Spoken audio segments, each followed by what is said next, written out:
Il y a beaucoup de petits ou de gros mots sur lesquels on n'ose pas toujours mettre des mots. Parce que c'est intime, parce qu'on pense que c'est un peu sale, parce qu'on a peur du regard de l'autre, professionnel ou pas. Bénins, ils gâchent un peu la vie. Plus grave, ils peuvent évoluer en maladie à surveiller. Ces questions gênantes, vous nous les envoyez et c'est nous qui les posons à votre place à des médecins qualifiés. Questions gênantes, proposées par l'application Livy, le centre de santé digitale qui vous permet de consulter un médecin en téléconsultation. Fatoumata a arrêté la pilule et ses règles sont devenues particulièrement abondantes et douloureuses. Existe-t-il un moyen de les réguler ? Nous avons posé la question au docteur Aristide Zabal, gynécologue à Paris. Ce qu'il faut savoir, c'est que le fait d'avoir des règles abondantes ou des règles douloureuses, ça impose une consultation avec un gynécologue. Ce n'est pas normal forcément d'avoir ce type de symptômes et de gênes après l'arrêt de la pilule. Ensuite, à la question est-ce qu'il y a un moyen de réguler ces gênes et ces symptômes, et justement la pilule fait partie du traitement, c'est souvent ce que l'on propose pour essayer de diminuer cette gêne. Donc derrière cela, il faut savoir qu'est-ce que l'on va traiter.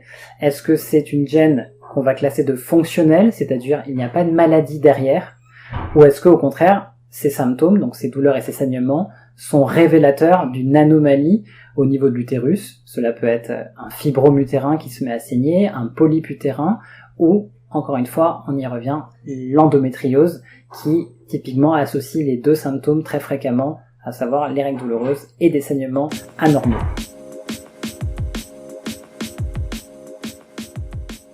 Pour ce qui concerne le fibrome utérin, c'est une petite lésion, une petite tumeur bénigne qui peut augmenter de taille, qui est sensible aux hormones, donc avec le cycle de la femme, et qui peut arriver à tous les âges de la vie, plus souvent après 35-40 ans, mais il y a des formes chez des femmes très jeunes.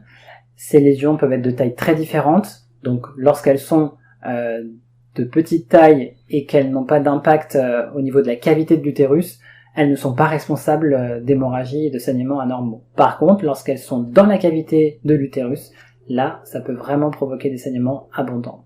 Le traitement pour guérir des fibromes utérins lorsque ce fibrome est intracavitaire, c'est le premier choix, ce sera la chirurgie, donc un traitement par les voies naturelles en hystéroscopie.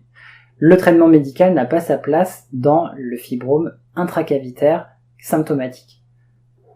Alors l'autre possibilité, c'est le traitement médical. Là, ce sont pour les fibromes qui sont ce qu'on appelle interstitiels, qui sont dans la paroi de l'utérus et qui n'ont pas de retentissement au niveau de la cavité utérine. Effectivement, le traitement médical va essayer de juguler les symptômes, essayer de réduire l'évolution de ce fibrome, mais sans qu'il y ait de preuve pour une efficacité grande en termes de taille, de diminution de taille du fibrome.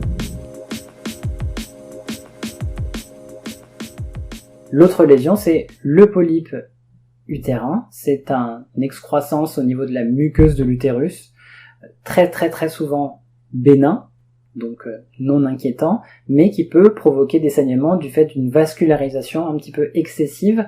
Il n'y a pas de raison particulière pour développer des polypes, sauf certains terrains favorisants comme une hyperœstrogénie. Dans le cas des obésités, par exemple, on peut retrouver des muqueuses qui sont un petit peu trop épaissies, donc certains dérèglements hormonaux peuvent favoriser des muqueuses avec un surcroît de polypes. Pour traiter ces polypes, effectivement, on a recours à une hystéroscopie, donc une petite caméra que l'on glisse à l'intérieur de la cavité de l'utérus, donc par les voies naturelles. Donc pour le retirer, c'est durant cette procédure avec la caméra, il y a des petits instruments qui sont introduits dans la cavité de l'utérus. C'est un geste qui ne dure pas longtemps et l'intervention est peu risquée et faite en routine très fréquemment. C'est pas parce qu'on était pendant 5 ou 10 ans sous pilule que le fait d'avoir arrêté justifie et explique que subitement ça devienne douloureux et très hémorragique, pas du tout.